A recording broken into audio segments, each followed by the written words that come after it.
Queridos irmãos, queridas irmãs, o mês de novembro, tradicionalmente, é um mês no qual nós somos convidados a dedicar nossas orações, oferecer sufrágios pelos nossos irmãos e irmãs que já partiram desta vida, os fiéis defuntos. Isso é assim porque começamos o mês, por um lado, celebrando a glória daqueles que já venceram e encontram-se junto de Deus no paraíso, que são os santos, bem como, no dia seguinte, no dia 2 de novembro, rezando pela alma dos fiéis que partiram desta vida e encontram-se na purificação do purgatório.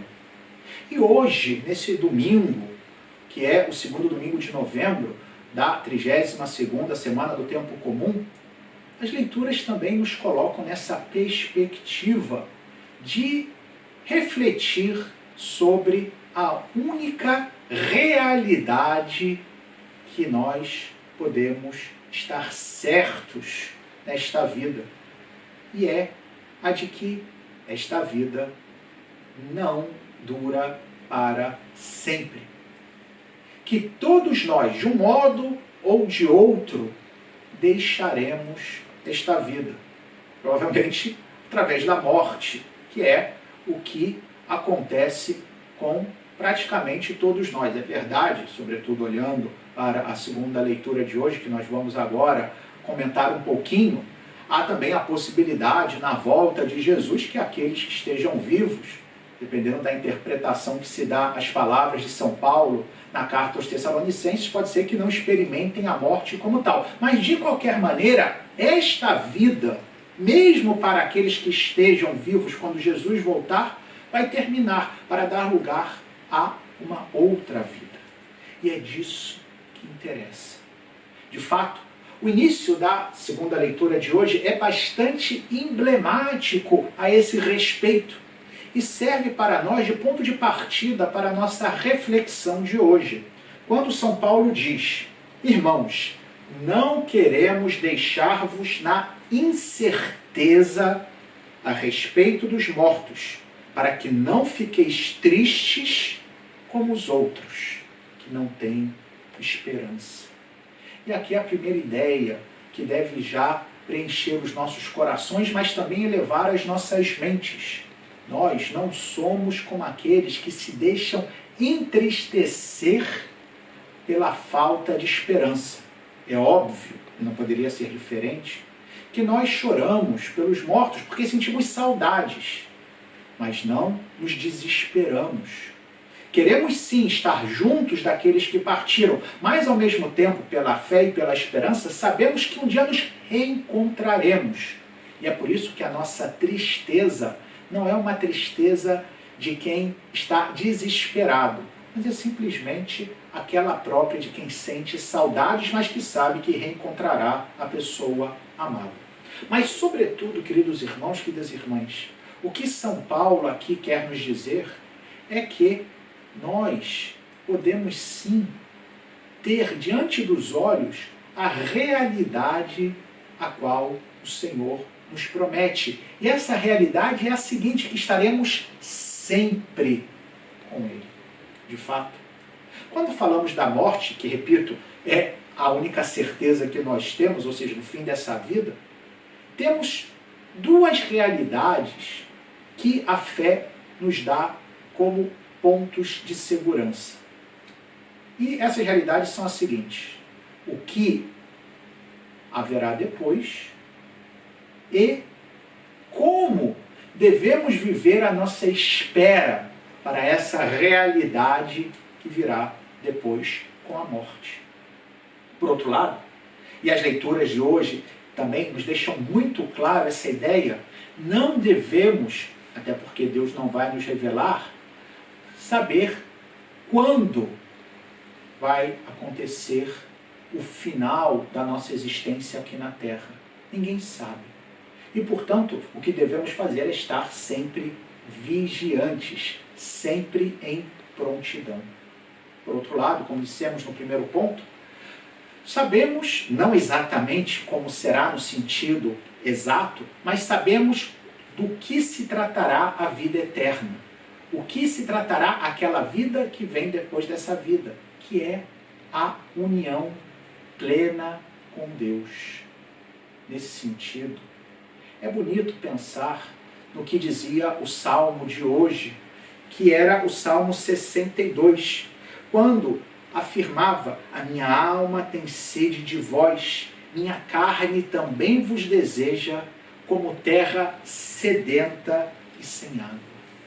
Pois bem, queridos irmãos, queridas irmãs, a vida eterna é o saciar-se dessa sede.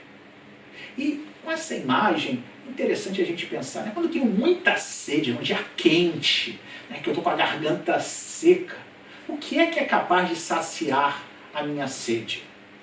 Quando eu era criança, né, eu me lembro que eu estava com muita sede, o que eu queria era beber uma Coca-Cola. Mas a verdade é que a Coca-Cola não é algo que mata a sua sede, como aliás minha mãe sempre me lembrava. Eu falava, se eu tomar Coca-Cola, eu vou ficar com mais sede ainda. E de fato, é um engano.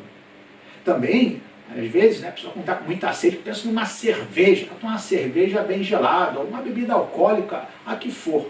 Que aqui é a mesma questão, pode até matar a sede, mas vai trazer alguma consequência negativa. A primeira delas é ficar alcoolizado e perder a liberdade. Ou então, né, a pessoa pode dizer, não, vou tomar um suco, que é uma coisa natural. Mas mesmo o suco, né, e os que são entendidos na área, né, sabem muito bem, né, o suco, por conter muito açúcar, tampouco faz tão bem assim a nossa saúde. A verdade é que a única realidade que é capaz de saciar a nossa sede física é a água, que é a coisa mais ordinária e talvez menos atrativa em si mesmo, mas é a única que é eficaz. Pois o mesmo é Deus na minha vida. Aparentemente, pode não ser aquilo que mais atrai. Há tantas realidades no mundo mais atraentes. E quando eu penso na vida eterna, estar junto de Deus, mas será que é isso que eu quero? Às vezes eu posso imaginar uma coisa, né, mais animada. Mas, queridos irmãos, é como a sede. Somente a água, que é o mais ordinário, o menos atrativo, mas é o único que realmente me sacia. Da mesma forma Deus, porque nós fomos criados por Ele. As outras realidades são aparência, mas não matam a sede, ou então nos deixam com consequências negativas e não nos trazem a plenitude. Por outro lado, no segundo ponto, nós falávamos da necessidade de saber viver essa espera. Nesse sentido, o Evangelho de hoje, através da parábola das jovens sábias e nécias, ou como diz a tradução, as imprevidentes e as previdentes, nós temos aqui claramente aquilo que deve ser a nossa espera pelo Senhor. É interessante o fato, né, quando elas, na parábola, as mulheres estavam esperando a vinda do noivo, de noite elas acabam adormecendo. O adormecer é um jogo de palavras com a morte. De fato, se a gente pega na segunda leitura, sempre aquela da carta de São Paulo aos Tessalonicenses, Paulo fala, né, daqueles que adormeceram em Cristo, né? Portanto, o adormecer como sinal de passar dessa vida para outra vida. E nessa passagem há aquelas que estavam preparadas e aquelas que não estavam preparadas. As que estavam preparadas, as prudentes ou as previdentes, estavam o quê? Com óleo. E o que representa o óleo? Há muitas interpretações, né, que nós podemos encontrar ao longo da história do cristianismo. Santo Agostinho, São Gregório Magno, São Gregório de Nissa, vão falar que o óleo são as boas obras, que o óleo é a alegria de Deus, que o óleo é o Espírito Santo mesmo, porque afinal de contas toda a ideia da unção que é feita com óleo, né, é sempre uma referência ao Espírito Santo. Mas podemos ir um pouco além, talvez olhando para o mau exemplo das jovens imprevidentes ou nécias.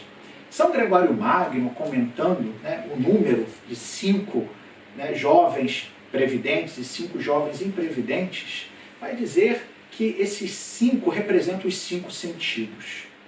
As imprevidentes são aquelas que se deixam simplesmente dominar pelos sentidos, né, pela vista, pelo olfato, pelo paladar, pelo tato, Enquanto que as previdentes são aquelas que não se deixam dominar pelos sentidos, mas com o óleo da sabedoria sabem dominar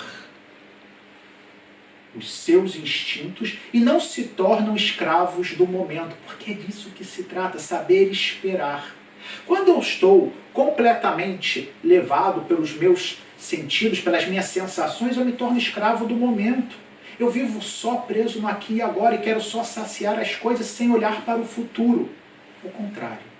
Se eu tenho o óleo da sabedoria, eu sei viver bem cada acontecimento da minha vida e sei olhar para o futuro, sabendo qual é o meu verdadeiro destino. E quando chegar o momento, estarei pronto para entrar no encontro com o Senhor.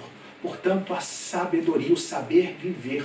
E era disso que falava a primeira leitura do livro que tem justamente o nome de Livro da Sabedoria. E é interessante como a primeira leitura nos colocava, por um lado, diante da necessidade de procurar a sabedoria. Ele dizia, até de acordar cedo, né? Como diz o ditado, Deus ajuda quem cedo madruga, né?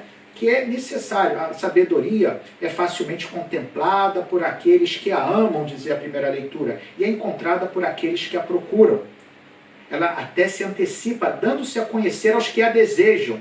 Quem por ela madruga não se cansará, pois a encontrará sentada à sua porta.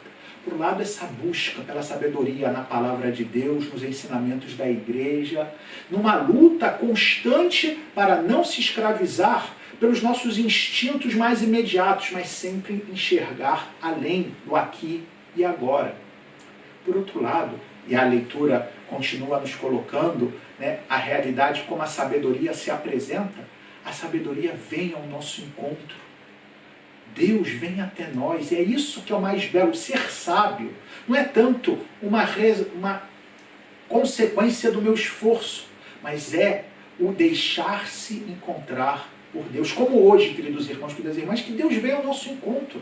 A sabedoria de Deus chega até nós nessa missa, nessa celebração, nessas leituras, no sacramento da Eucaristia.